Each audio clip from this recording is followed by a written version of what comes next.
She didn't go into the forest looking for trouble. She went knowing exactly where trouble lived and calculating very carefully that she could get what she needed before it noticed her. The tree she had found 2 seasons ago was older than anything else in that part of the wood, taller than it had any right to be. The kind of tree that appears on no map and in no record, the kind that locals learn to walk around without quite knowing why. Dusk fern grew on its branches, more of it than she had seen anywhere else, thick and undisturbed. Exactly what her mother needed and exactly what she had not been able to find in sufficient quantity anywhere safer. She knew the stories. Everyone who spent enough time in those woods knew them.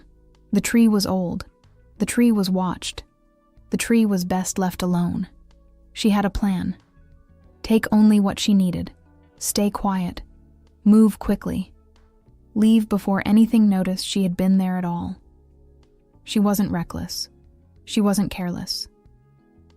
She made her calculations quietly, decided the cost was worth it, and moved before anyone could tell her otherwise.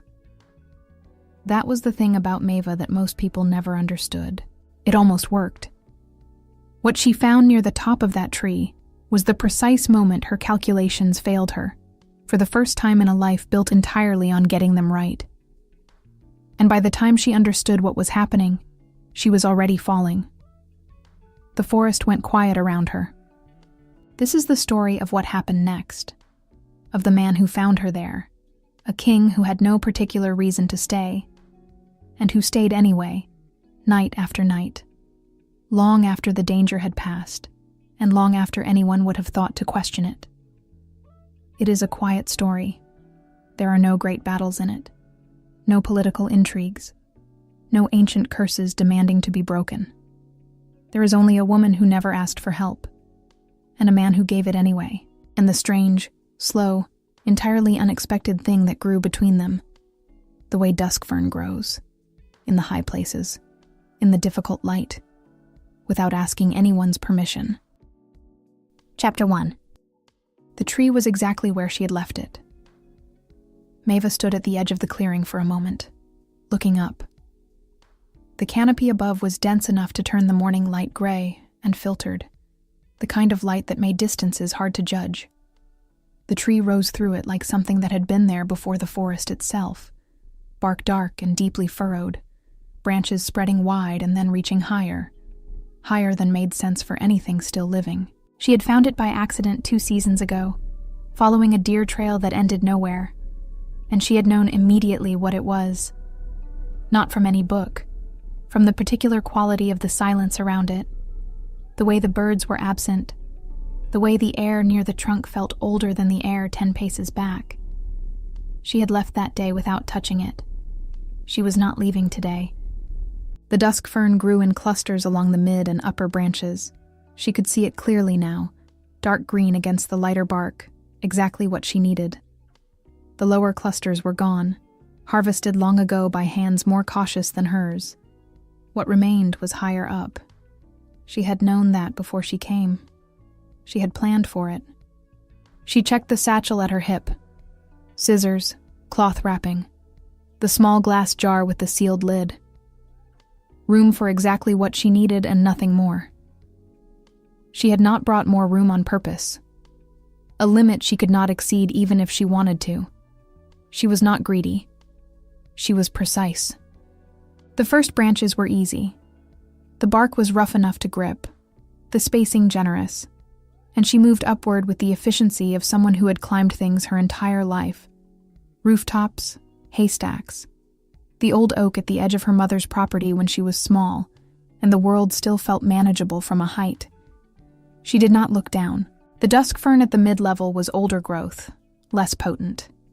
She passed it. What she needed was higher, the new clusters, the ones that hadn't been touched, the ones whose properties her mother's body would actually respond to after 2 seasons of diminishing returns from lesser batches. She climbed. The forest below her disappeared into green shadow. The wind was different up here, present in a way it wasn't on the ground, moving through the upper branches with a sound like something breathing. Maeva braced herself against the trunk and reached for the nearest cluster of dusk fern, her scissors already open. She had just closed them around the first stem when she felt it. Not a sound, not a movement. Something older than either. A change in the quality of the air around the branch to her left. A heaviness. A presence that had not been there a moment ago and was very much there now. She turned her head slowly. The guardian was perhaps 2 feet from her hand. It was longer than she had expected, longer than the stories had suggested, though the stories had been vague about specifics in the way that stories are when the people telling them had never actually seen the thing. Its scales were the color of the bark, which was why she hadn't seen it. Its head was raised. Its eyes were open and entirely still, watching her with the particular patience of something that has never needed to hurry. Maeva did not move. She understood, in the clearest and most useless way, that she had miscalculated. Not the climbing, not the harvesting. The assumption that speed would be enough, that quiet would be enough, that taking only what she needed would be a kind of negotiation the guardian would honor. It was not interested in negotiation. It moved faster than she could process. A sharp pain above her ankle, immediate and deep, the kind that arrives before the mind has finished understanding what caused it. Her grip on the branch loosened before she decided to loosen it. Her body made the decision her mind hadn't reached yet. She fell. The branches caught her twice on the way down, slowing her, not saving her. She hit the ground on her side, the impact driving the air from her lungs completely, and for a long moment, there was nothing but the gray light above her and the sound of her own breathing returning in ragged increments. She lay still. The satchel was still at her hip. The scissors were gone, somewhere in the canopy above her, lost on the way down. She had managed to hold on to one thing, a single cluster of dusk fern, cut clean, still in her left hand. She looked at it for a moment. Then she tried to stand. Her right leg did not cooperate. The ankle, the bite, sent a message to her brain that was clear and immediate and final. No. She made it to one elbow before the pain resolved the argument, and she lowered herself back to the ground with as much control as she could manage, which was not much. The warmth had already reached her knee. She looked at the trees around her. The clearing was small. The trail back was 20 minutes on 2 working legs, longer on one, and she did not think she had longer. The venom was already doing something.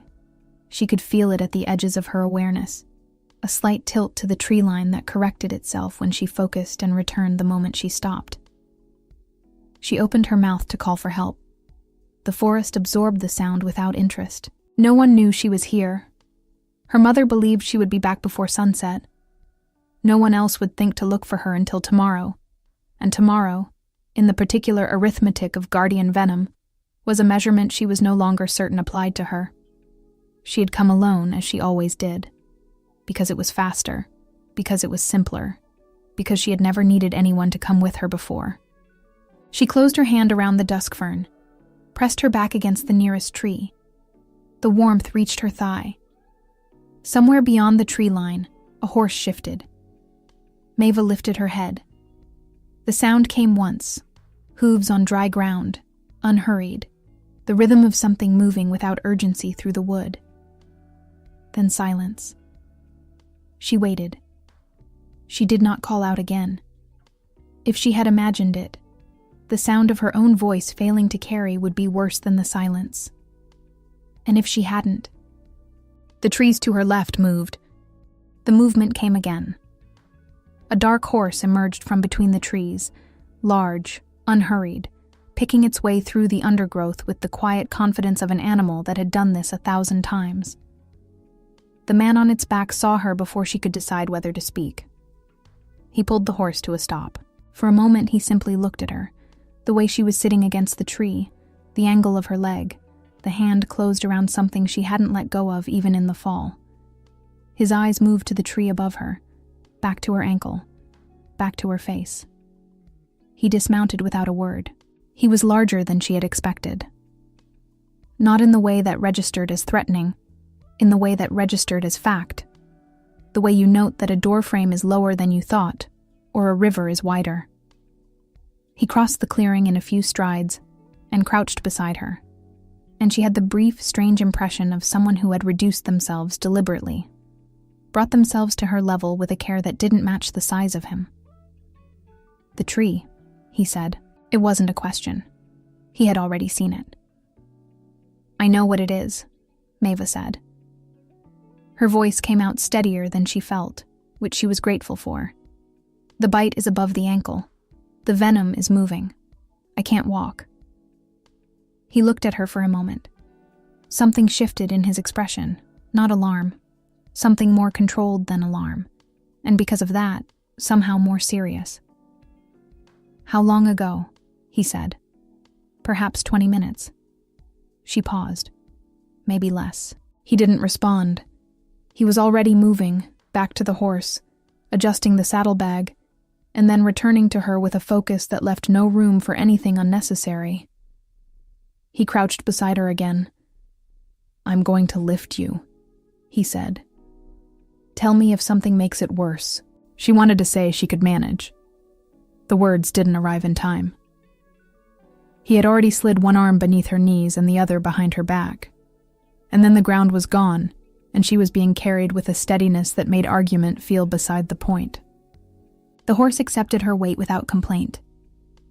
He settled her across the saddle, and then mounted behind her in a single motion, one arm coming around her to take the reins.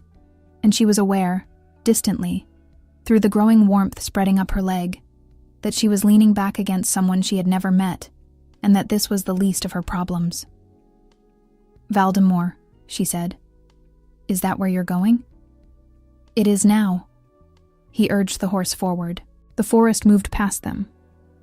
Maeva focused on her breathing, slow and deliberate, the way Alid had taught her years ago for pain management, a technique she had always considered theoretical until now. It helped, marginally. The warmth had reached her hip. She did not mention this. "Stay with me," he said. She realized her head had dropped. She lifted it. "I'm here," she said. "What's your name?" he said, an odd thing to ask. Practical, she understood. Keep her talking. Keep her present. She answered anyway. "Maeva. Kale." He didn't say anything else. She didn't either. Names felt distant and administrative against the specific reality of the venom and the horse and the trees thinning around them as they moved toward open ground. "Don't let me sleep," she said. A pause. Brief. "I won't. I mean it." She heard the edges of her own voice going strange. Not slurred. Not yet. But softer than she intended. Like a word spoken in a room where the acoustics were wrong. "If I sleep now, I know," he said. "I won't let you." She believed him. She wasn't sure why. Perhaps because he had said it without reassurance in his voice. No warmth. No comfort. Just the flat certainty of someone stating a thing they intended to be true. She talked. Not because she wanted to. Because he kept asking things. Small things. How far had she walked this morning? What she had been carrying? Whether the pain was changing or staying the same. She answered each one, and the effort of answering kept the gray at the edges of her vision from advancing, and the gray stayed at the edges, and the horse kept moving. The warmth reached her side. "It's getting worse," she said. He looked down at the bite, longer this time than before. When he looked back at the road ahead, something in his jaw had changed. Small, controlled. The kind of thing a person does when they are deciding not to show what they are actually thinking. "I know," he said. "We're close." She looked up. The tree line had broken. Ahead of them, rising above the open fields in the late morning light, she could see the walls of Valdemar, pale stone, high towers, a gate already visible in the distance. It looked very far away. "Talk to me," he said. "About what? Anything." She thought about it. Her mind moved slowly, like something working through resistance. "I had a plan," she said finally. "This morning. A good one." A pause. What happened to it? The guardian disagreed. He said nothing, but something shifted in the quality of the silence behind her. Not quite amusement, not quite the opposite. She held on to that. Held on to the walls in the distance, the arm around her, the sound of hooves on open ground. She did not sleep. The gates of Valdenmoor opened before them. And for the first time since he had found her, Cale urged the horse faster. Before we continue, if you felt something in this first chapter that made you want to stay, please subscribe to the channel. It takes 1 second, and it means a lot to me.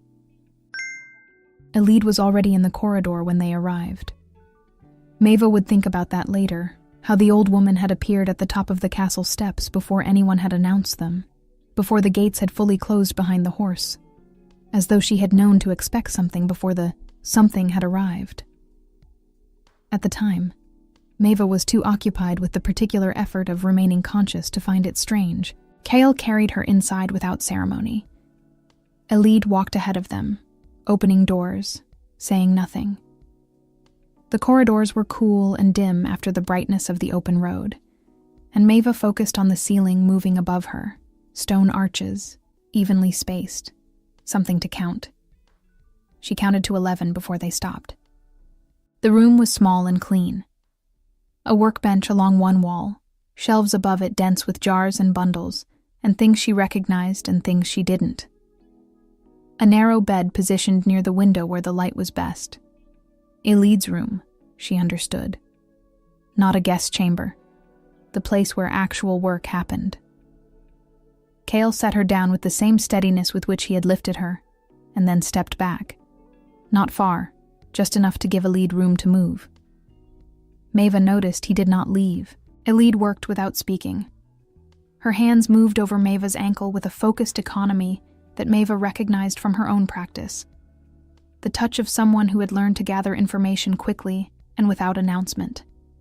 She removed the boot with a care that minimized movement, looked at the mark for a long moment. Then she was quiet. The silence lasted perhaps 10 seconds. It felt longer. Maeva watched Elide's face and found nothing readable there, which was itself a kind of reading. A healer who showed nothing when she looked at a wound was either very experienced or looking at something that required composure. Cale broke the silence first. "How bad?" he said. Elide didn't answer immediately. She reached for a jar on the shelf above the workbench, opened it, brought it close to the bite mark. Whatever she was looking for, she found it. She set the jar down. "Where did she find the tree?" Elide said. Not to Maeva. To Cale. "The Eastern Wood," he said. "An hour's ride." Elide nodded slowly. The kind of nod that means I thought so, not I understand. It was then that it happened.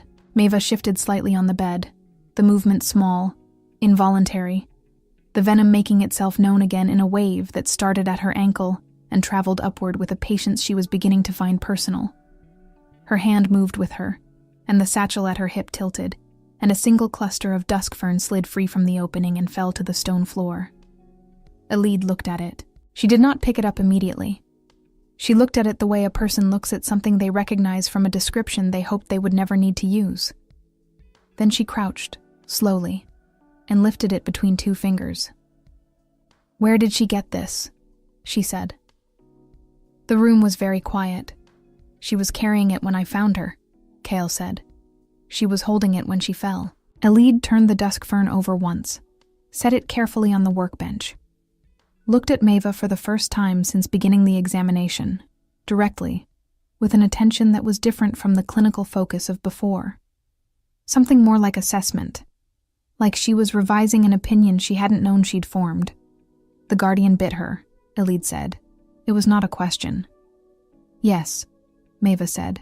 Elide was quiet for a moment. Then she said, with the particular flatness of someone delivering information they would prefer not to deliver, "Dusk fern grows on many trees. Most of them can be harvested without consequence." She paused. "Not that one."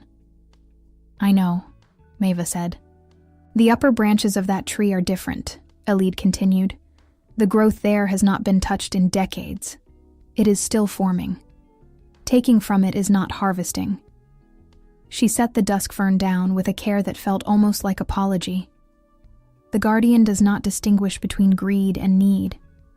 It only knows that something was taken that was not ready to be taken. Maeva said nothing. There was nothing useful to say. Cale looked at her then. Briefly, the kind of look that lasts less than a second but arrives with weight. She had not fallen into this. She had climbed into it.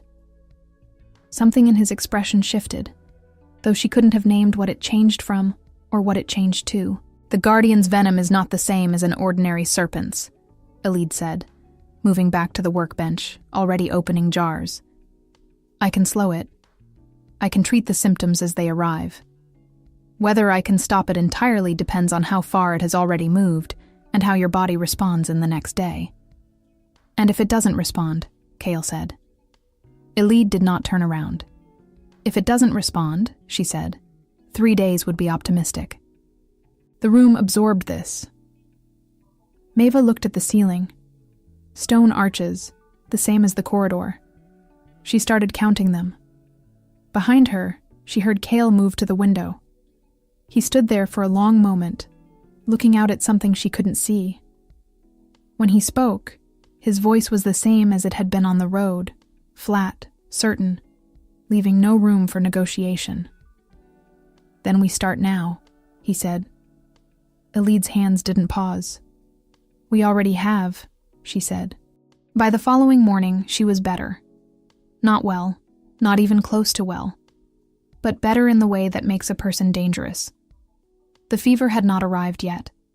The venom had plateaued or seemed to have, which Elide explained was not the same as retreating, but which produced the same effect on Maeva's thinking.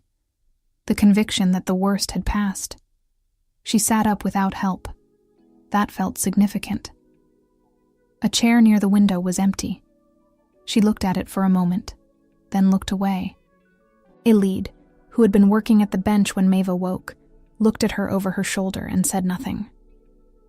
This, Maeva was beginning to understand, was how Elide communicated most things.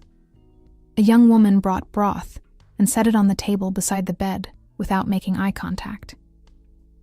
Maeva drank it. It was better than she expected, which she also found suspicious. Everything that felt manageable this morning felt like a negotiation she hadn't agreed to yet. Elide came to check the bite mid-morning. The mark had changed color slightly, deeper at the center, the edges less angry than they had been the night before. Elide examined it for a long moment, pressed 2 fingers gently above the ankle, watched Maeva's face while she did it. Better, Maeva said. Quieter, Elide said. Those are different things. Maeva considered this. How different? Elide straightened. The venom from the guardian doesn't leave the way ordinary venom leaves. It doesn't weaken and retreat. It settles. She moved back to the bench. What you're feeling now is it finding its place, deciding what it intends to do. And then it does it. Maeva looked at the window. The morning light was pale and clean, the kind of light that made everything look more manageable than it was. She had always distrusted that kind of light. How long, she said, before we know which way it will go? Elide paused. By tonight, probably. Tomorrow morning at the latest. The door opened. Cale entered the way he moved through every space she had seen him in, without announcing himself, without adjusting to the room. So he had left at some point. She wasn't sure when. She looked at him the way she would look at any fact about the room, noting it, filing it, moving on. He looked at Maeva sitting up in the bed, and something crossed his face that she couldn't quite read. Not relief, something more careful than relief, as though he had considered several responses and selected the most neutral one. You're awake, he said. I have been for a while, she said. He looked at Elide. Elide looked back at him with the expression of someone who had already answered this question twice, and was prepared to answer it a third time if necessary.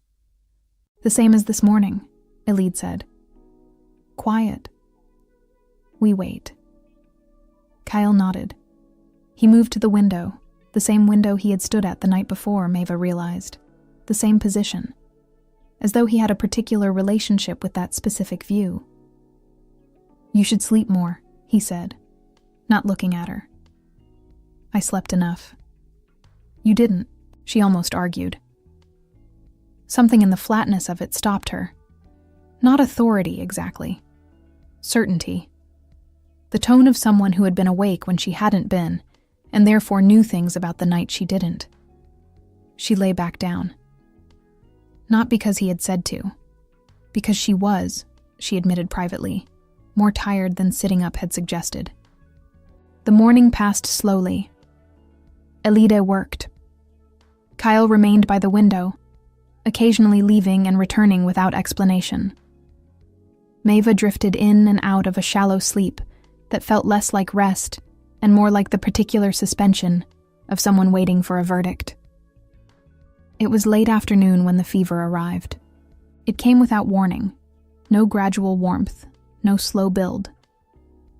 One moment she was watching the light change on the ceiling.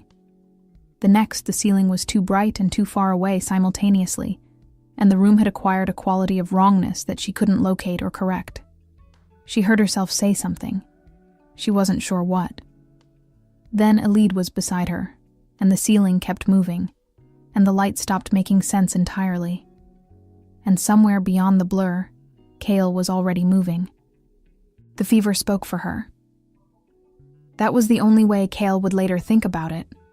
Not that she had said things, but that the fever had said them, using her voice, her cadence, the particular rhythm of someone who chose words carefully when conscious, and therefore chose them strangely when she was not. He had sent the others away near midnight. Elide had protested, briefly, and then looked at his face and stopped protesting. The young woman who brought water had not returned. It was only him now, and the room, and the sound of Maeva's breathing moving between steady and ragged without pattern or warning. He sat in the chair by the window. He had not planned to stay. He had told himself, coming up the corridor, that he would check on her and return to his own work. There was always work. There was a border dispute requiring his attention in the east, correspondence from 3 separate houses waiting on his desk, a meeting he had already postponed twice. He was aware of all of it, with the distant clarity of things that had temporarily lost their urgency without becoming less real. He stayed. She moved in and out of something that was not quite sleep and not quite waking, a threshold state where her body was present, but whatever governed her usual caution was not. She spoke in fragments. Some of it was formless, syllables without architecture. Some of it was clear. The lower batch isn't strong enough. It hasn't been for months. A pause. Her hands moved slightly against the blanket. She couldn't finish the stairs yesterday. She thinks I don't notice. He understood from context that she was talking about her mother. He did not move, did not speak. He had the particular stillness of someone who has realized that any movement might close a door that is currently, unexpectedly, open. I just need a little more time. The words arrived with a tiredness that had nothing to do with the fever, the exhaustion of someone who had been saying this to themselves for much longer than the current crisis. He recognized it. Not the specific content, but the shape of it. The sound of a person who had been carrying something alone for long enough that they had forgotten it was heavy. Elide had told him to call her if the fever spiked. He watched the candle on the workbench. He did not call her. Later, an hour, perhaps more, Maeva's breathing steadied. The fragments became quieter, further apart. In the near silence between them, she said something he almost missed. I wanted to see the sea. Not a complaint, not a wish directed at anyone. The way a person states a fact about themselves in the dark when they believe no one is listening. The kind of thought that lives in the back of the mind and only surfaces when the front of the mind has stopped standing guard. He looked at her. She was still. Her face in the candlelight had lost the tension it carried when she was awake, the particular alertness that he had noticed from the moment he found her in the clearing, the expression of someone who was always, on some level, calculating. Without it, she looked younger, not fragile, just unguarded in a way she would not have permitted had she known. He turned back to the window. Though someone sitting in that chair would have struggled to explain, precisely when checking on a patient became something else entirely. The night passed slowly. Twice the fever spiked, and he called Elide, who came and worked in efficient silence and left again without comment. Once Maeva reached for something in her sleep, her hand moving toward the edge of the bed, searching, and he leaned forward without thinking, and was already reaching back before he caught himself and stopped. He sat back. He looked at his own hand for a moment. Then he looked at the window, where the first gray light of early morning was beginning to separate the sky from the tree line. And he thought about a woman who had climbed a tree she knew was dangerous, because the alternative was watching her mother suffer, and who had made that calculation alone, and who had apparently been making calculations like it alone for long enough that the habit had become invisible to her. He thought about the sea. He had seen it many times. It had never seemed like something a person could want and simply not have. It had simply been there, part of the world, accessible. He tried to remember the last time he had wanted something ordinary that he could not reach. He couldn't. When Maeva woke for the first time, briefly, just before dawn, her eyes opening and focusing on the ceiling with the cautious effort of someone testing whether the world had returned to its correct proportions, Cale was still in the chair. She turned her head and looked at him. He looked back. Neither of them spoke. After a moment, her eyes closed again, and her breathing slowed into something closer to actual sleep than anything the night had produced. And Cale stayed where he was until the morning light made the candle unnecessary. And then he stayed a little longer. She woke properly on the third day. Not the threshold waking of the fever, the brief surfacings that left no memory and no clarity. This was different.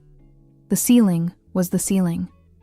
The light through the window was afternoon light, gold and unhurried, and when she turned her head, the room held its proportions correctly, and the chair by the window was occupied. Cale was asleep in it, not comfortably.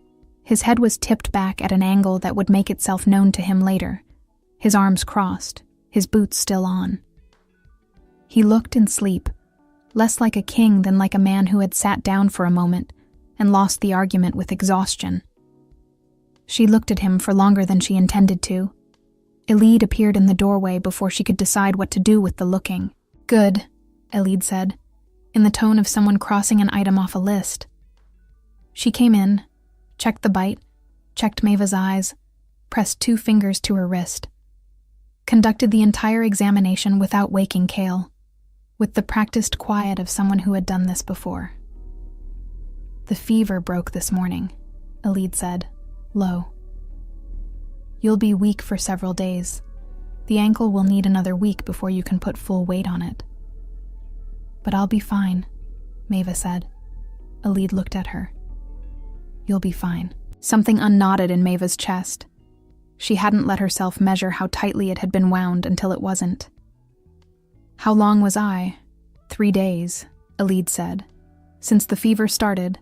5 since he brought you in. 5 days. Maeva absorbed this. Her mother would be past worried by now. Would have moved through worried and out the other side into the particular exhausted calm of someone who has spent too long imagining the worst. She needed to send word. She needed to. "A message was already sent," Elide said, reading something in her expression. 2 days ago. She knows you're alive and being treated. She knows where you are." Maeva looked at her. "Who arranged that?" Elide's gaze moved briefly to the chair by the window, then back to Maeva. She didn't answer. She didn't need to. Cale woke an hour later to find Maeva sitting up in the bed, working through a bowl of soup with the focused determination of someone conducting a serious task. He straightened in the chair, registered the angle his neck had acquired, and said nothing about it. "You're awake," he said. "I've been awake for a while," she said. The echo of their first exchange in this room was not lost on either of them, she thought. Or perhaps only on her. He stood. Moved to the window. then seemed to reconsider, and moved instead to the chair closer to the bed that Elid used during examinations. He sat in it. This put him at a different angle than the window chair, closer, and she had the sense of a small, deliberate decision being made without announcement. "How do you feel?" he said. "Better than I did." She paused. "Elid said a week before I can walk properly. Longer, if you push it." "I won't push it." He looked at her with the expression of someone who had formed an opinion and was keeping it to himself. She found to her mild surprise that she didn't mind. "You sent word to my mother," she said. "A beat." "Yes. Thank you." She meant it simply, without ceremony, and said it that way. He nodded. Something about the exchange settled, not awkwardly, just completely, the way a thing does when it's been acknowledged and doesn't need to be held anymore. She ate more soup. He remained where he was, which she was becoming accustomed to, his particular quality of stillness, the way he occupied a space without filling it unnecessarily. Outside, the afternoon light was moving toward evening. A bird she couldn't identify called twice from somewhere below the window and then was quiet. "You've never seen the sea," he said. She went still. It was not a question. It was the tone of someone stating something they knew, and she had not told him that. She had not told anyone that, not recently, not in a context he could have heard. Her mind moved back through the fever days, the fragments she half remembered and half invented, and found the gap where the information must have gone. She looked at him. "You heard that?" she said. He didn't look away. "You said it. 3 nights ago. The fever." "Of course." She thought about what else she might have said. About her mother, about the stairs, about the lower batches not being strong enough for months.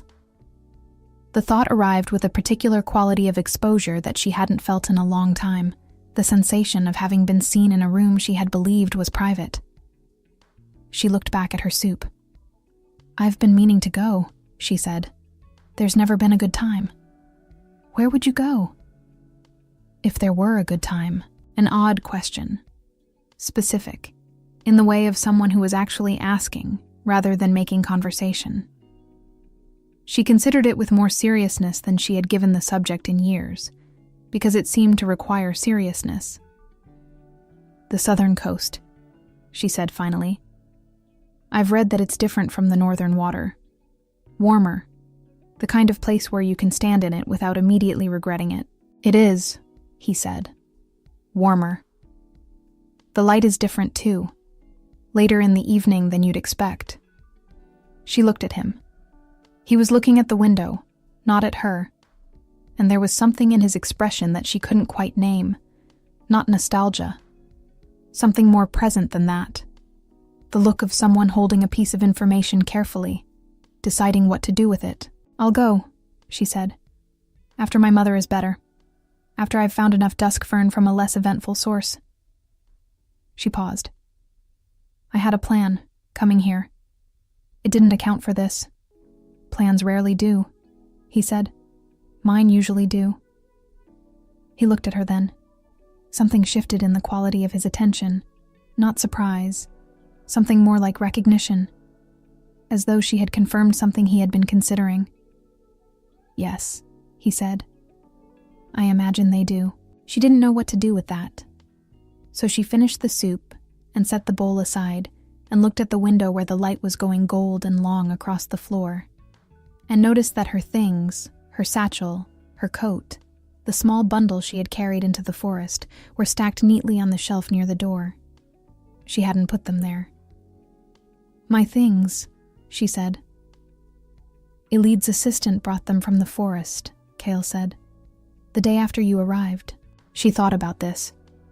Someone had gone back into the forest, past the tree, past whatever remained of the guardian's attention, to collect the belongings of a woman they didn't know, because she might want them when she woke up. She looked at her satchel for a moment. Then she looked at Kyle, who was watching the window with the expression of a man who had not mentioned this and had not planned to. "You sent someone," she said. He said nothing, which was its own kind of answer. She looked back at the window.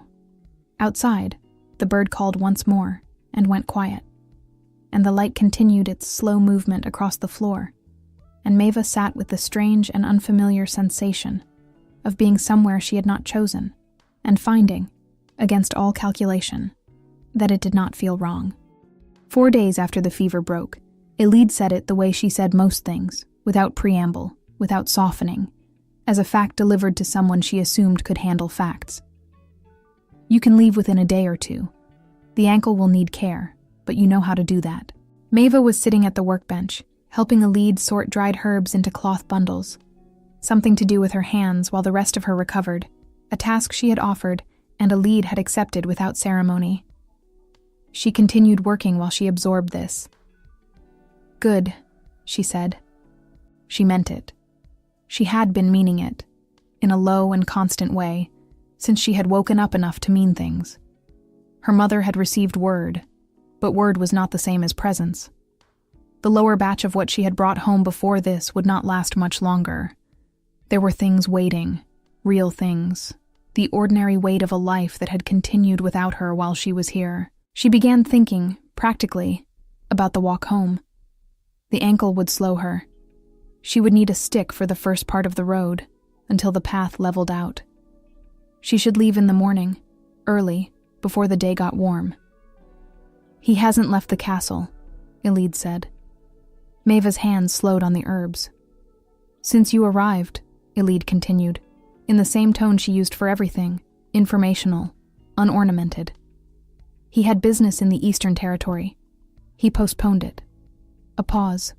Twice, Maeva set down the bundle she was holding. The workbench was very quiet.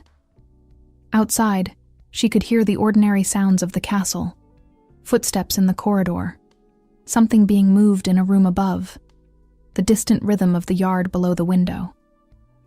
Everything continuing as it always continued. Why are you telling me this? Maeva said. Elide looked at her with the expression she used when she found a question less interesting than the person asking it. Because you're planning to leave tomorrow morning and I thought you should know. It doesn't change anything. No, Elide said. Probably not. She returned to her work. Maeva returned to hers after a moment. The herbs were lavender and something she didn't recognize. She sorted them by stem length, the way Elide had shown her, and tried to think clearly about what she had just been told. He had stayed. Not because of duty. There was duty waiting for him elsewhere, and he had postponed it. Not because Elide had required it. Elide required nothing from anyone except competence and the occasional absence. He had stayed because he had decided to stay, which was not the same thing as any of the explanations she had been quietly constructing for the past 4 days. She had been constructing them carefully. Responsibility, he had found her. So perhaps he felt some obligation to see the outcome. Practicality, a death in the castle required documentation, and it was simpler to prevent one. Custom, perhaps Alpha Kings routinely sat beside the beds of people they'd rescued. None of these had been fully convincing. She had applied them anyway, because the alternative was sitting with something she didn't have a category for yet. She didn't have a category for this either. She thought about the sea, about the way he had said it, not as a question, as a thing he already knew, about the conversation that had followed, the quality of his attention when she'd spoken, about the belongings on the shelf, retrieved from a forest she would not have gone back to herself for some time. She thought about the chair by the window, the angle his neck had been at when she woke. You should ask him, Elide had not said. What Elide had said was, I thought you should know. Which was, Maeva understood, Elide's version of the same thing. She picked up another bundle of herbs. I'll leave in the morning, she said. Yes, Elide said. I imagined you would. Neither of them said anything else. The sorting continued. The light through the window moved in its slow way across the workbench, and Maeva worked with the careful precision she brought to everything, and thought about a man who had stayed when he didn't have to, and did not yet know what she was going to do about it. But she was going to have to do something. That much at least was clear. She found him in the corridor outside Elid's rooms. Not by design, she had been walking the length of the castle for the first time since arriving, testing the ankle on level ground the way Elid had instructed, one careful circuit and then back. He was coming from the opposite direction, and they arrived at the same point in the corridor at the same moment, and there was nowhere useful for either of them to be, except where they were. "You're walking," he said. Elid's orders. She stopped. The ankle held. She said I could leave tomorrow. Something moved across his face, brief, controlled, gone before she could name it. "I know," he said. "She told me, so he knew." She had wondered this afternoon, sorting herbs and thinking in circles, whether Elid had told him the way she had told her, as a fact delivered without interpretation, leaving the recipient to determine what it meant. Apparently, yes. They stood in the corridor.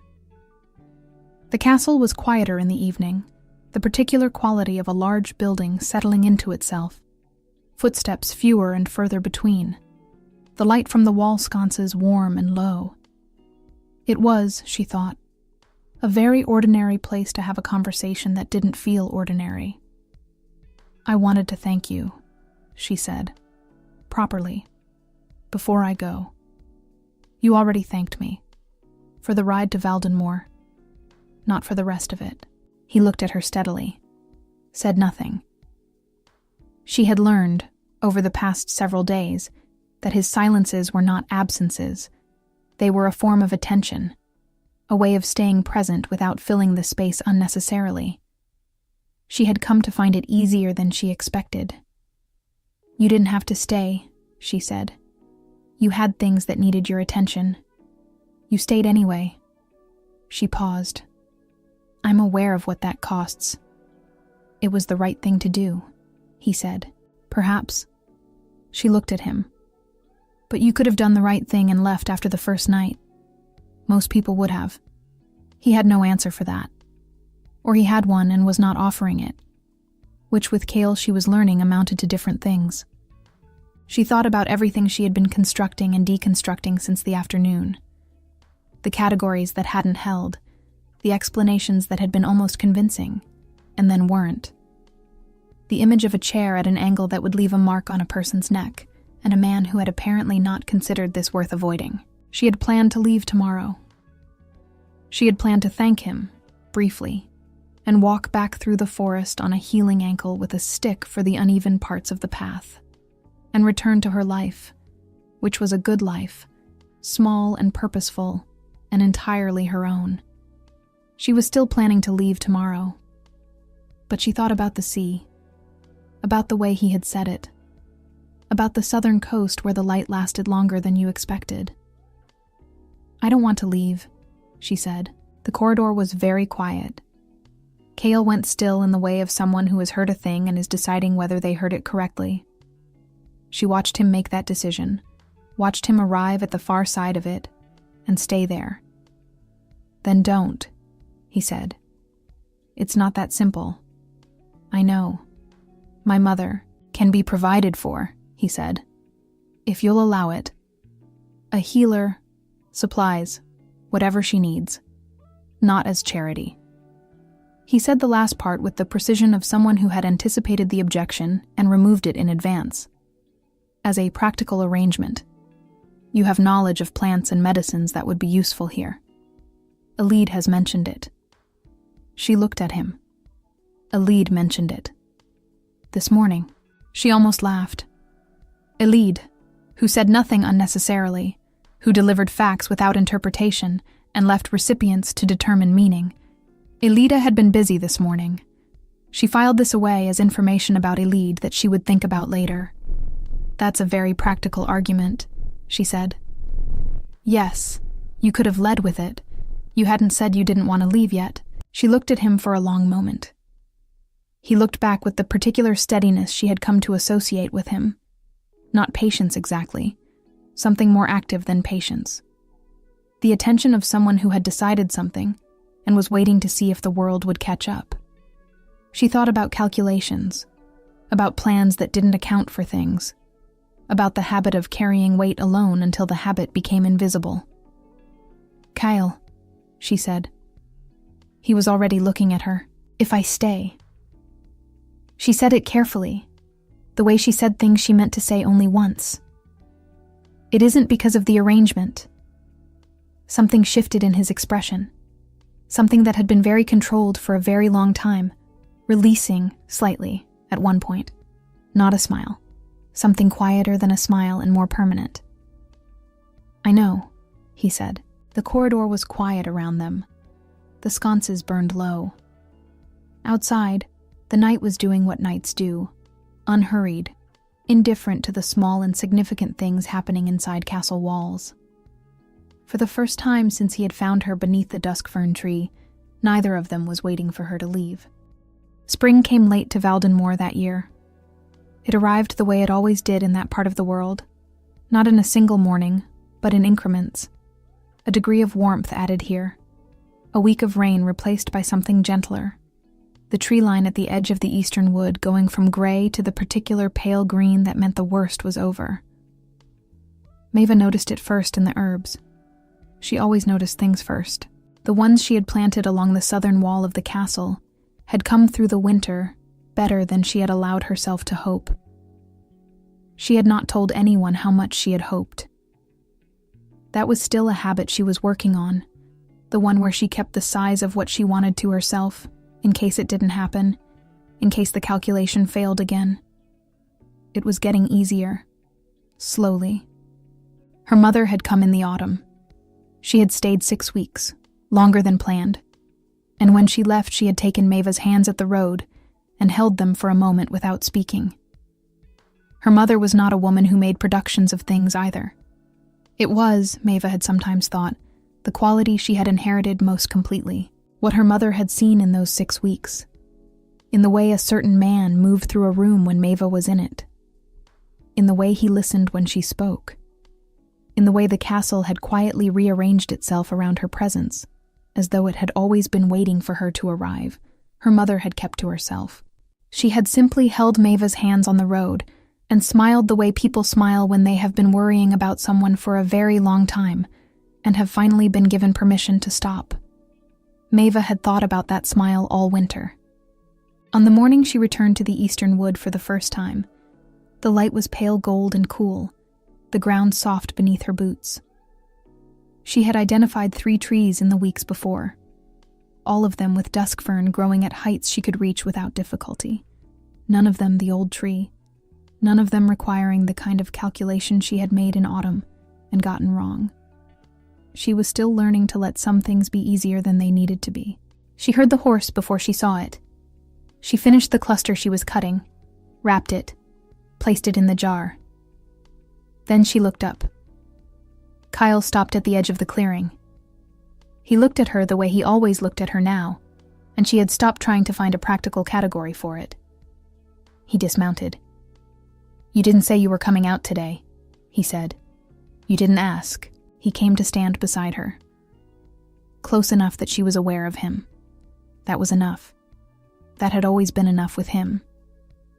"Good growth," he said, looking up at the tree. "Better than I expected." He was quiet for a moment. Then, not looking at her, in the tone he used for things he had been thinking about for longer than he was going to admit.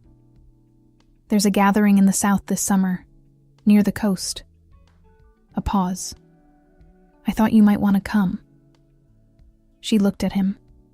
He was still looking at the tree, offering it the way he offered most things, quietly, without pressure, as though the answer were entirely hers, and he had simply wanted her to have the option. She thought about a night she barely remembered, a room she had believed was private, 3 words spoken into the dark that she had never said to anyone. He had remembered, across months, across a winter, and he had remembered. "Yes," she said. Simply, the way she said things she meant completely. He looked at her then, and something in his face settled into a warmth he didn't try to hide anymore. They walked back toward the castle together, the horse following without being asked. the spring light coming through the canopy in long, unhurried lines. She thought about the coast, the warmer water, the light that lasted longer than you expected, and the man walking beside her, already making room for it. There would be time. Thank you so much for being here until the very end. If this story stayed with you, please share your thoughts in the comments. I truly love hearing from you. And if you want more stories, subscribe, be part of my library. A new story is always waiting. I'll see you in the next one.